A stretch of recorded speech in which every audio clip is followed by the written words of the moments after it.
Now that is a great bit of work, Dean. Just really, really enjoyed that. And there's a lot I can help you with here.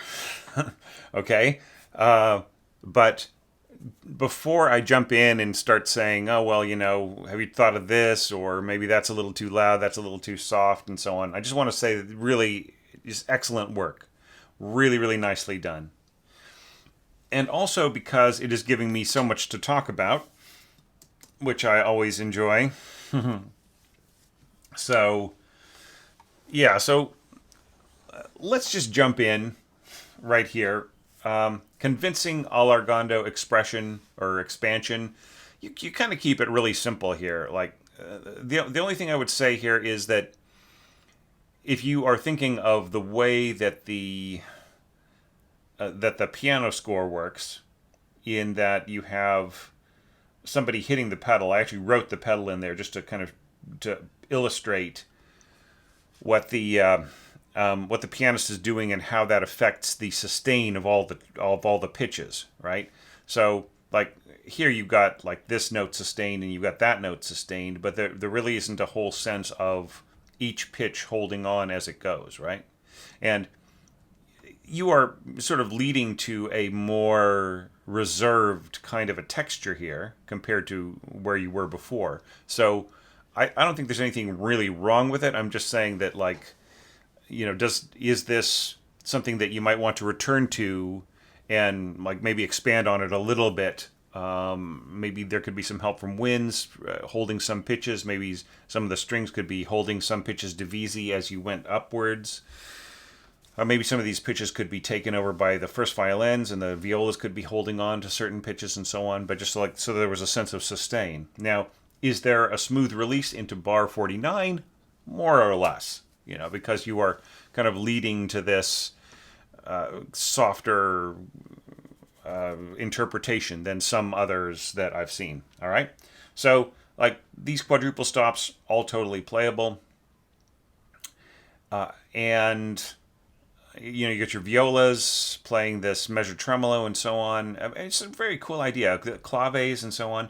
Now, one thing I would say is wasted here is you have got pizzicato cellos, right? You got, let's go with a kind of conservative medium large orchestra. Like, our string numbers I'm imagining are 16, 14, 12, 10, 8, right? So you have 8 double basses, 16 first violins, which is kind of nice. It's sort of a half as many double basses as first violins. And that means that you get 10 cellos. Sometimes, some people would bulk that up to 12 cellos. So you have 12 cellos, 12 violas. You'll have to pardon me. There's going to be a little bit of noise from outside my house because I just have to leave my window open because my wife is painting some trim. If you've been following the ongoing soap opera in the background of these evaluations of my windows being fixed in our bedroom, they had to leave up a piece of scaffolding so we could paint out the new parts in the over the double glazing, and so I'm a little nervous about her being out there on that scaffolding because it isn't exactly hitched to the building. So, anyways, you'll hear a little bit of like of recess noise from the school. It's about a quarter of a mile away. I'm sort of this little neighborhood that I live in is like this bowl, and it kind of reflects sound. And of course, you'll hear the sound of the airport, which is still in operation, even though we're in partial lockdown. Okay, so back to the score. If you've got this pizzicato going on in the cellos, you've got, say, 10 to 12 cello players, there's just no way that this harp is going to come through. It's secondary. You could even mark this piano and that forte, and you would still hear more cellos than harp. But however, you don't want that. You want a sort of a feverish sound here, and I totally relate to that. You want a declamatory trumpet, and you want this to be full-blooded, right? And you want to lead somewhere with your allargando expansion here. Okay, so what I would say is, like, since this is going to be wasted, why not just have your harpist play something that's audible, right? I really love this pattern in here. What if this pattern was played by the left hand? Just change this to treble clef, and then you had the pattern doubling an octave or 2 octaves above, right? 2 octaves actually might be really cool because that way it doesn't interfere with the pitch range of the trumpet, which could sort of really just blow it out of the water with almost no effort. However, like I think everything else being balanced, and the harpist playing at a fairly strong, I would mark it fortissimo, then I think you could get a balance. It's just not as clear as it could be, like if you were using, say, like English horn player instead of trumpet player, or maybe oboe.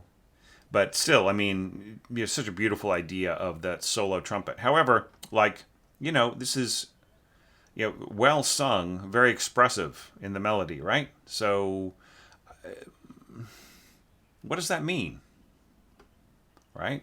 Is it if you are asking the player to sing, are you going to are you going to give them any hints about digging in, right? Is there going to be any shape to these phrases? Where are the nuances? Ba da da da dum, right? Couldn't there be like a little flex right in here? Da da da da da dum. I mean, there'd be a little hairpin in here. Da da da da da da da. Crescendo, da da da da da da da da, ba ba ba bum. Right? I mean, it's passionate music, right? So where's the passion in the melody line? You're leaving it up to the player, and I'm sure that they will come up with all kinds of cool things to state there, but that won't be your decision anymore, right? Okay. So, but that's that is all I would sort of say about that. As far as près de la table, I think that if you are like the only thing that really needs that is this line in here is the lower left hand thing, and if it's going to be inaudible anyway, and you do change this to an octave thing, I don't know if you really need it anymore. Okay, so moving on. Okay, so I think that it is so like that really needs to be that like the pattern is coming to an end. And it's going to the, I mean, it's just that aggressive kind of, the singer has sung their song and all the dancers are reacting to it, So I think that if you go diminuendo and you just like turn this, if you take the strength out of it, I think that it is, it isn't leading excitingly forwards, right? You could just easily go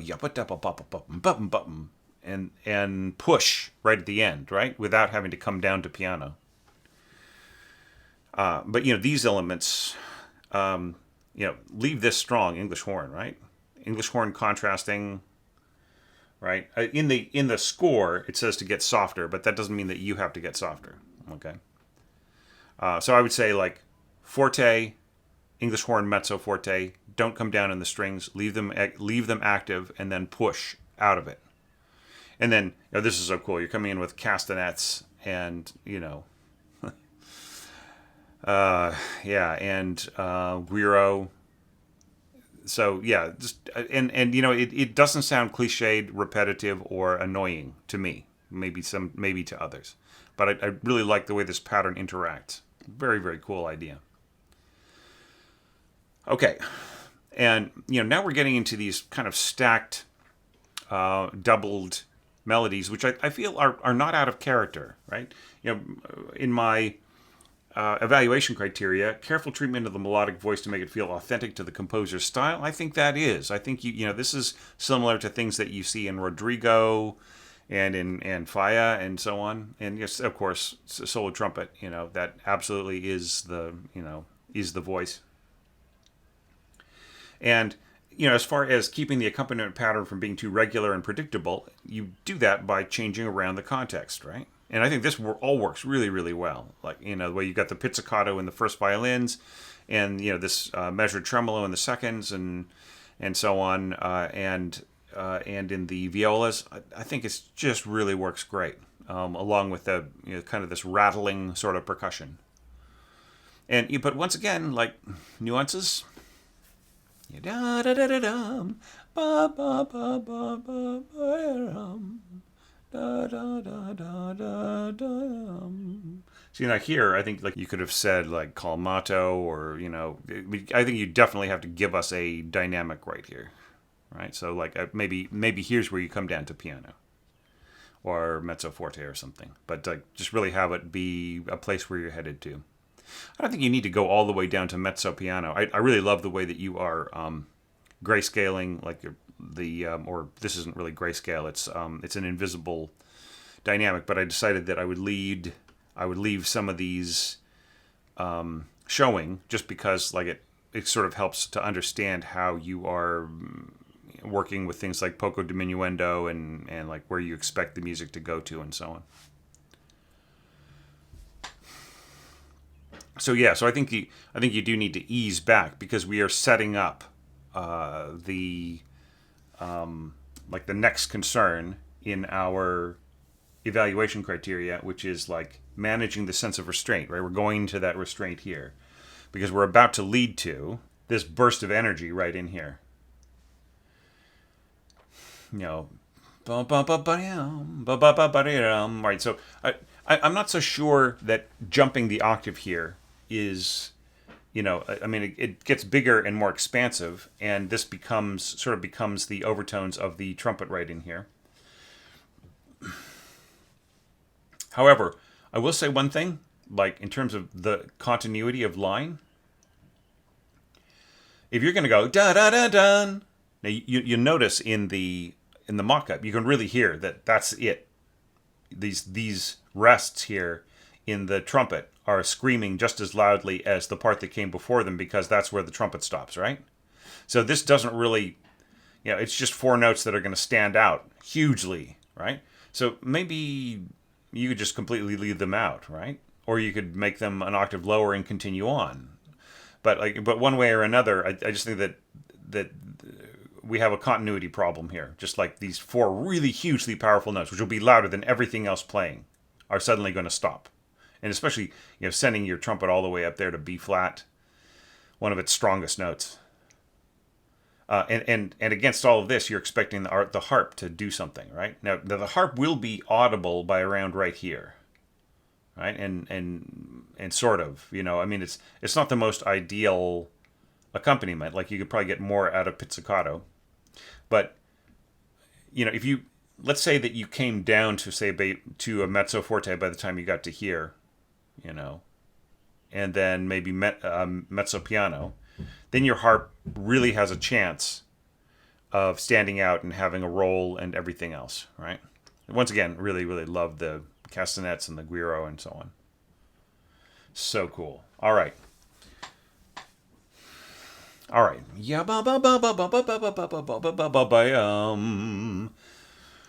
mean, it's like I hate to tell you to go diminuendo here, because like it really is something that is increasing, right? It's getting more aggressive.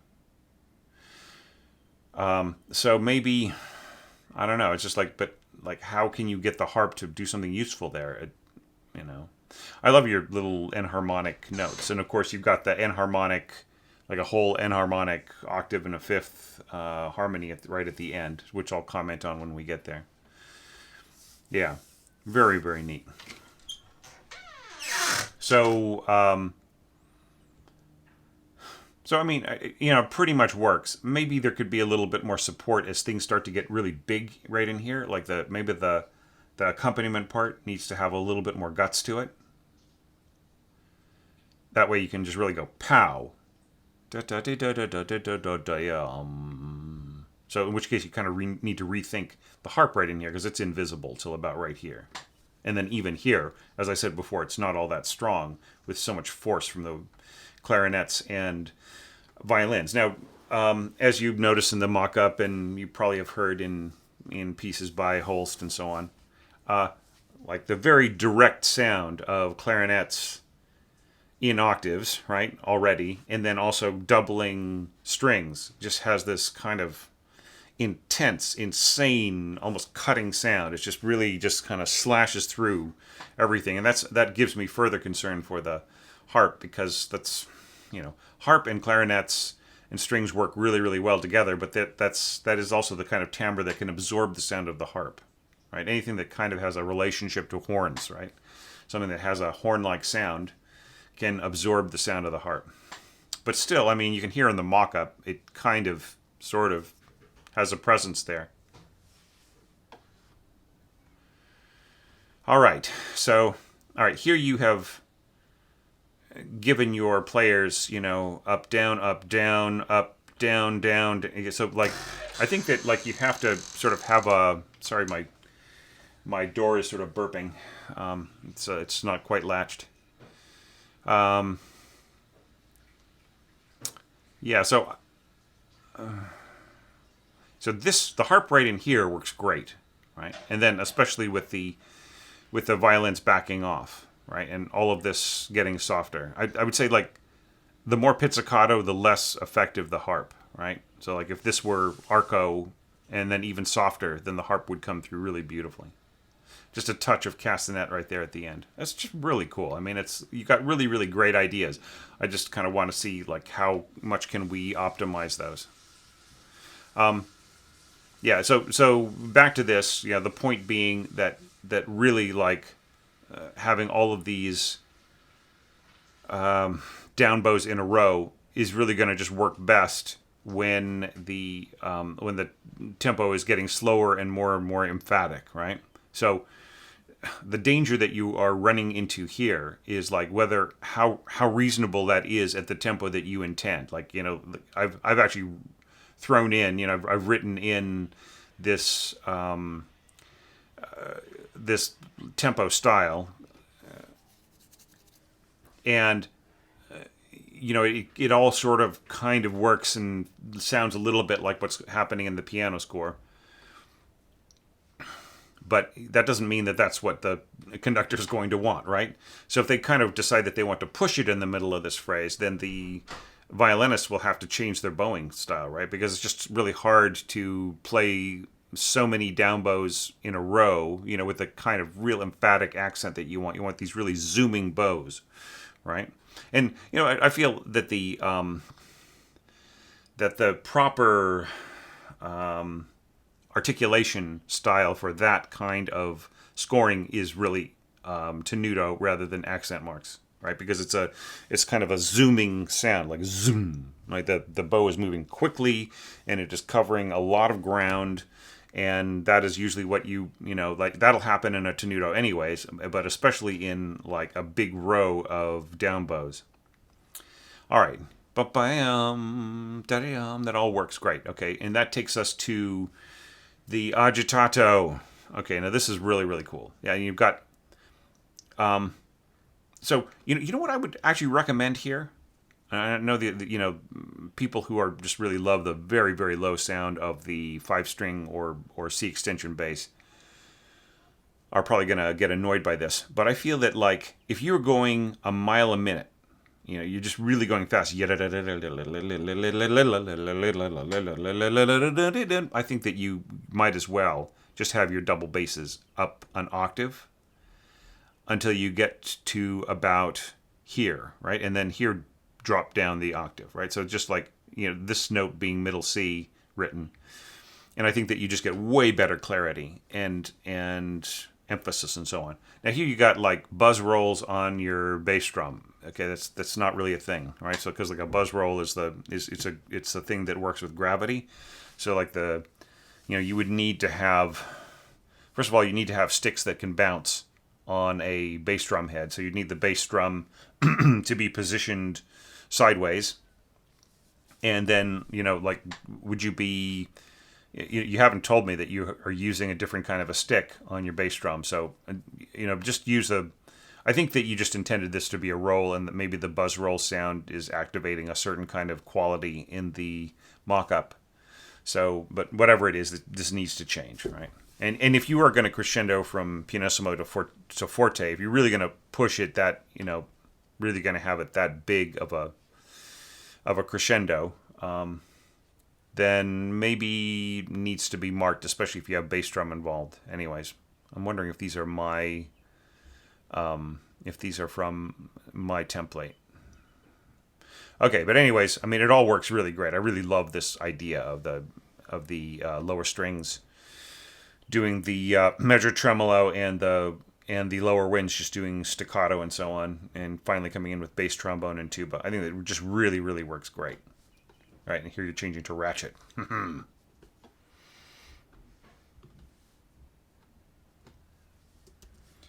And that takes us naturally to this big building tutti, right? And you know, as I've mentioned before, tutis don't have to be all that complex. They're if you look at the if you look at the actual structure of the music in the piano score, that's just big chords in the right hand, and then the left hand is doing broken octaves, alternating with offbeat chords and so on. So so with those elements, they just basically just end up getting stretched across the page, right? Now, so here you can have buzz rolls on your snare drum, but I mean, do you really want that at like you want this sort of effect fortissimo piano and then a slow build and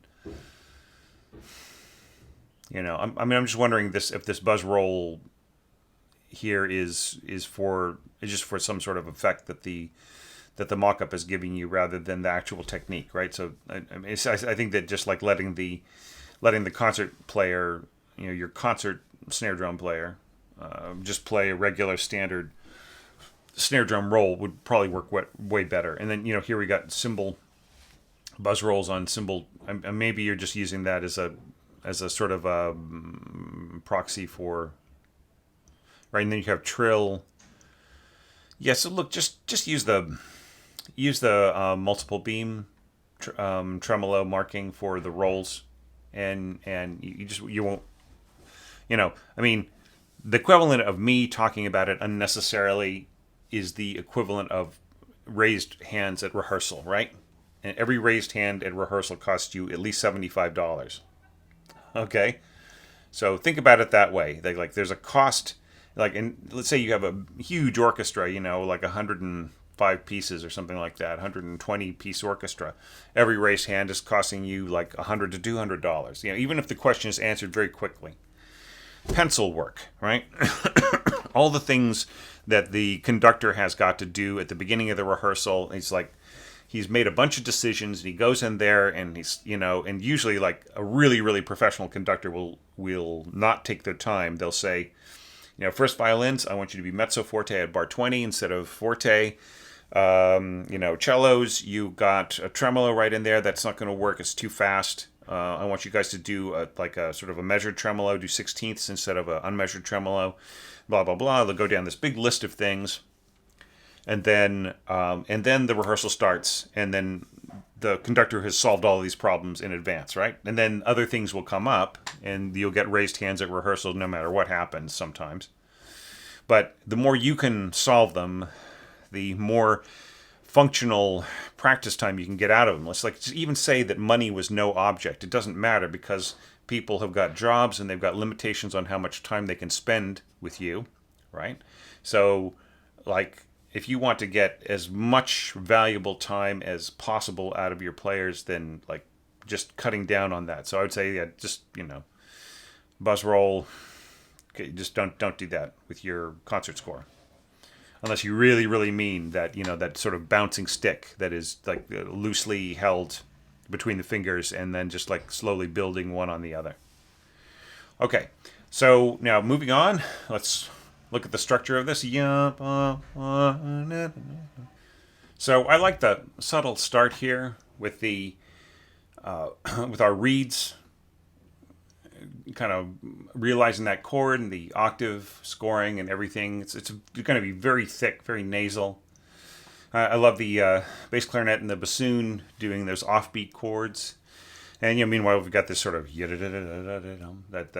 that realization of the broken bass octaves. I just feel it's all done really well. Then you're bringing in horns as you bring in, you elevate the chords and so on, and just adding a little bit of horn at first, and then adding more brass, lower brass as we push into a true tutti right in here. and the piccolo on top.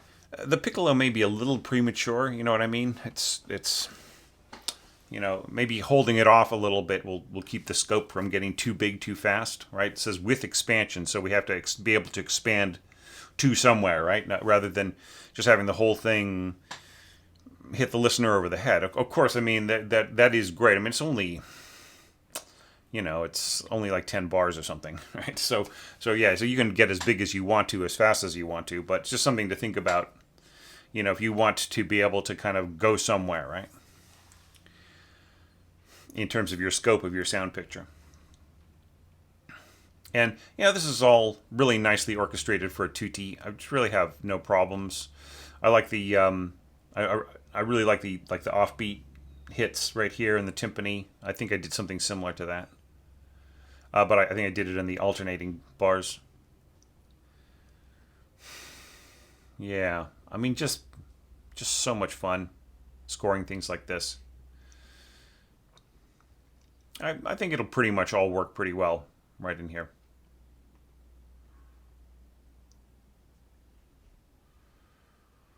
Bum, bum, bum, bum, bum, bum. Yeah, yeah. Yeah, but the only thing I would question is like right in here. I think you get a better sound if you just have A2. If you just have A2 trumpets right in here, and then you just have your first trombonist cover this, and your second trombonist kind of cover these repeating notes, right? Then I think that just is a way better balance. And then ba da bum bum bum bum. Okay, so here we get into some concerns. Yeah, notice. I mean, it works, right? 2T scoring is not as hard as people think it is. So right in here, the agitato comes in just so quickly. Like, is there any way of like maybe throwing in a comma or cesura or some other kind of thing so that the passage can catch its breath, right? So, in which case, like you wouldn't want to like push forward into it with your strings, right? Like what you really want is a gap right here, yeah, bum bum bum bum bum bum, right? So you just have just a teeny bit of a breath before you jump into this, which by the way is just really, really, I mean, it's scored really, really fun. It's like the less fiddly it is, the easier it is to work out the timing and playing. And like I really love this, the trumpets, ba ba bum, ba ba bum, ba ba bum. That's all playable. And then here you got da da dum, da da dum, da da dum. Just very, very cool. And then here are the trombones, these octaves. First is going to be able to handle that. And then here you just have the second playing the bottom ones. That's all, it's just really nicely done. Okay, and then xylophone. So right in here, like, who is not going to be heard? Like, whose part is completely superfluous? It's the harp, right? Just, it kind of is really, this is not going to be heard at all. And then here you've got staccato, measured tremolo, and the xylophone going. This is just be hell on wheels to learn, especially at 160. That just really would take a lot of work, but it's doable.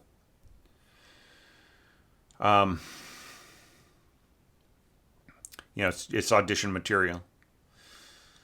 And then this, it's sort of similar to this that happened before in terms of like the division of the parts. I think it works really, really nicely. I'm a little less convinced by this. This A bar, yeah.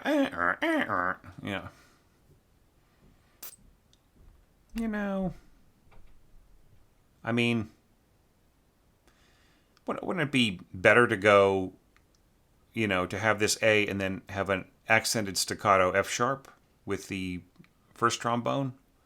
I mean, just like distances between things, like just keeping them simple. I think you just get the least, the least amount of hassle. Like is always just has the best effect. It's just not that the player can't play this. It's just like how musical is that, right? Yeah, I mean, yeah, it all works. Okay, I just really love the excitement that you have built up right in here. Very effective. And then kind of the same as approach as before. All right, and now we're leading to another one of these big, huge stacked melodies like you had before. This is very, very stacked. Trumpet below. I think you need a, like, once again, nuances would be good. I think you also need like a diminuendo out on this, right? Rather than just starting fresh without trumpet going onwards. I think this is going to be louder than you think it's going to be. Even though marking this mezzo piano, even marking this piano, right, against everybody else's mezzo forte, is still going to need to diminuendo out to triple P right here. And then you have a much more natural continuation. There will be just a lot more continuity. And I mean, it's cool. You've got your piccolo in its soft register right in here, and yeah, it just really nicely handled, right? And then oboe an octave below that with clarinet. Yeah, very satisfying. And yeah, just like the little bit of snare. I mean, it's kind of fun. I'm not sure how much it adds to the music. But I mean, you just have to be a judge of that to see like whether or not this is sort of distracting, right? There's this beautiful, like, sort of very placid music that has just got this lovely kind of rotating feeling to it, right? So how much does this contribute to that sense of placidity? Yeah, and and I really love this. The measured fingered tremolo all works really, really great. Yeah, and you cut down like front three desks, and then I'm not so sure. I mean, since they're all pretty much playing the same pitches, I don't know why you needed to do that divisi there. I guess because of this right in here before. Yeah. Still a little curious about that. So, anyways. Yeah, it just has a wonderful feel to it, and this is where you can really hear the harp. It's great, just as long as you're not too soft, right? This should be marked forte.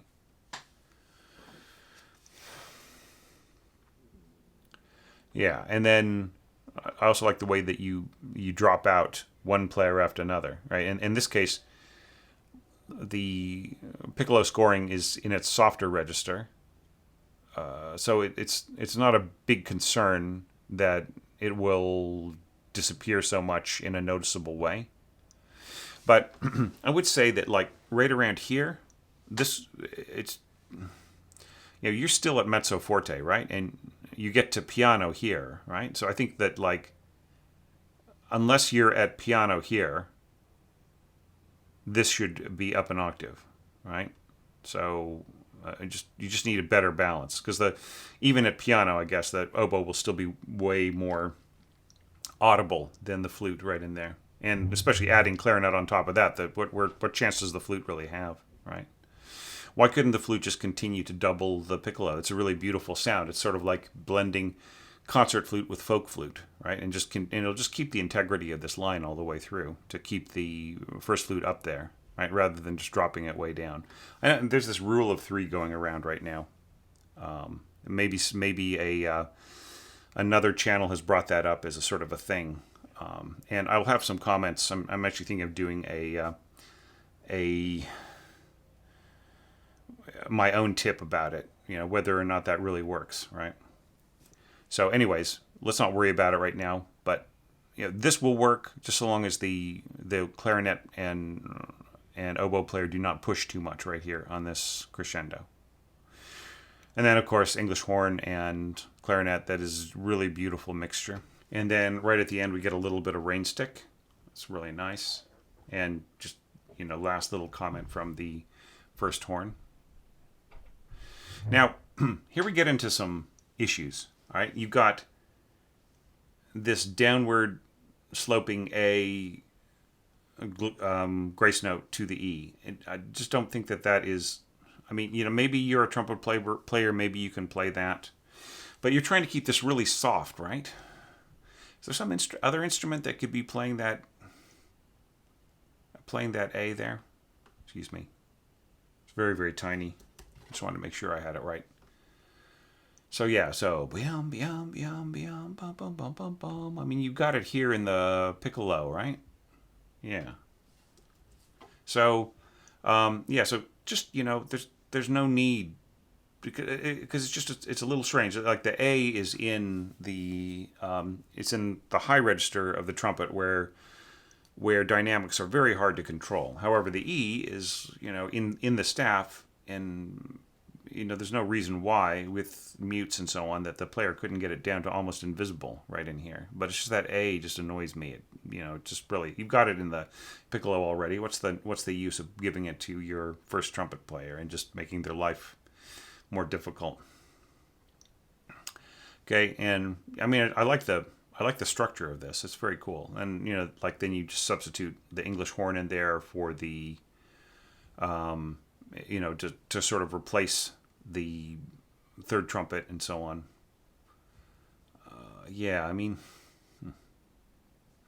couldn't the like if you're going yum yum yum da da da da yum yum, like couldn't you have the like maybe the oboes could be playing this triple piano, like so that you don't lose the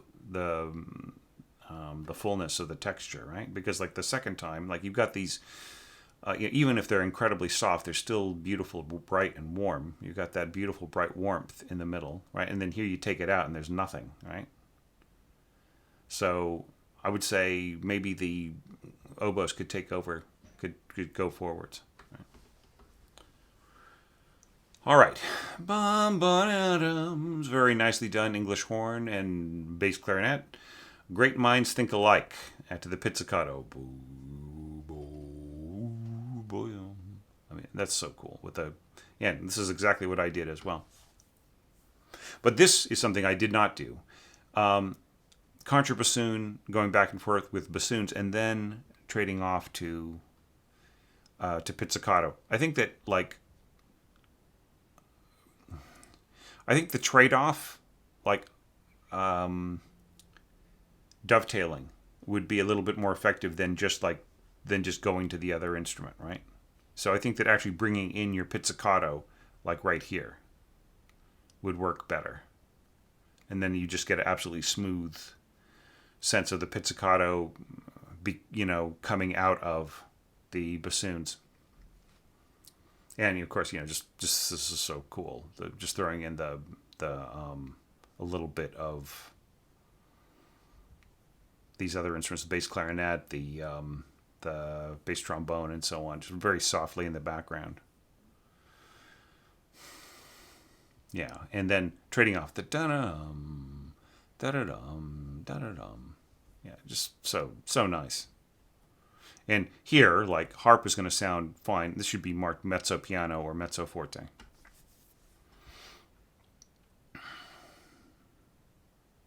Yeah, so cool.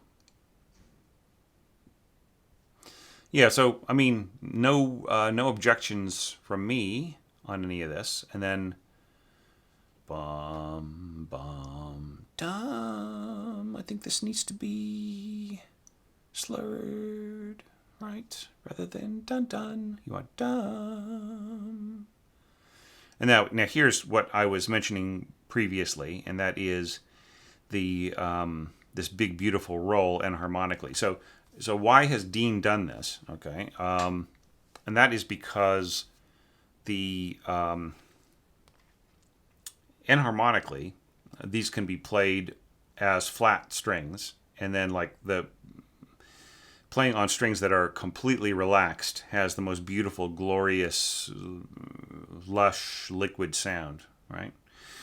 However, playing on strings that are completely that are all sharp has a different quality too. It doesn't really make the harp louder to play on sharp strings, but it has a kind of a brighter sound, right? So I'm going to actually be talking about that a little bit in the next the next orchestration tips book. I'm already starting to write tips. I'm going to make one more orchestration tips. 100 last orchestration tips is going to be the name of the book. And then that doesn't mean those will be the last tips I write, but it's just going to be the last of that series. And I will probably continue to write tips after that, and then all of them will eventually be put together in just one big omnibus edition. But I mean, how many tips can you write, right? That would be 300 tips. Like at that point, it's really becoming like an orchestration manual. Orchestration manual from the future. So, anyhow, that's neither here nor there. But I just really think that it's cool to interpret a big rolled E fifth as a bunch of F flat fifths. So it just remains for me to thank you, Dean, for such a wonderful creative score. Just like the last few scores, beautifully crafted. You obviously are really thinking out the way that you want things to go. It's there's a real sense of having your own voice as an orchestrator. There's a lot of very wise decisions made here, and if there's anything that I said that makes sense to you that is worth amending, that you perhaps like maybe play with this piece a little bit more and make it even better, then I would be honored. So, and obviously you worked out this entire piece, and it's the kind of thing that I could see being performed, right? So, if there's a conductor friend of yours, or you happen to be sitting around discussing Falla and how much you like were doing in the challenge and stuff, and and with somebody who says, well, geez, I know somebody who's looking for something just like this, right? This one regional orchestra. I'll put you in touch with the artistic director, right? You never know where these things can go. So I would say if that is something worth taking forwards and just really working out and spending a little bit more time tweaking, then I hope that you get a chance to do that. Wouldn't it be cool if there were actual live recordings of some of these entries out there? So yeah, so thanks for that. Thanks for that really cool entry, and for supporting on Patreon. Just really means a lot. It just always just blows me away that people are out there helping other composers and orchestrators by helping the channel, and then of course all the viewers out there who are going to be watching videos like this. You're really just making this whole thing work for me and for everybody else. So, I owe it all to you guys, and like I said in the last video, I'm not going to be tired of saying thank you ever. So I hope you're not tired of hearing it. And with that, I am going to feed my cats and feed myself, and then do one more evaluation for today. Thanks, everybody.